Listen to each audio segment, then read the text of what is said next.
স্পেনের কাছে 109 গোলে হেরে গ্রুপ পর্ব থেকেই বিদায় নিল দুইবারের বিশ্ব চ্যাম্পিয়ন উরুগুয়ে। আর সেই হারের সুবাদে কোনো জয় ছাড়াই নকআউট নিশ্চিত করল কেপ ভার্দে।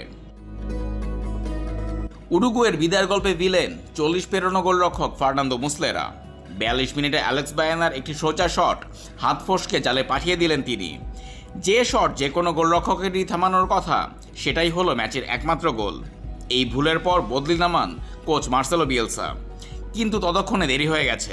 এই বিশ্বকাপে মুসলেরার এটাই প্রথম ভুল নয়। পরিস্থিতি সামলাতে ভালভার্দেকেও তুলে নিলেন বিয়েলসা।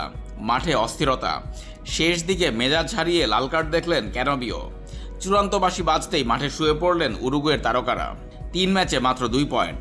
কেপ ভার্দে ও সৌদি আরবকেও হারাতে পারেনি উরুগুয়ে। আর ঠিক একই সময় হিউস্টনে সৌদি আরবের বিপক্ষে গোলশূন্য ড্র করল কেপ ভার্দে। গোল হলো না, কিন্তু স্টেডিয়ামের বড় স্ক্রিনে উরুগুয়ের হার নিশ্চিত হতেই উৎসবে মেতে উঠল তারা। প্রথমবার বিশ্বকাপে খেলতে এসে একটাও জয় ছাড়াই নকআউট। দ্বিতীয় রাউন্ডে কেপ ভার্দের প্রতিপক্ষ বর্তমান চ্যাম্পিয়ন আর্জেন্টিনা। স্পেন 7 পয়েন্ট নিয়ে গ্রুপ চ্যাম্পিয়ন।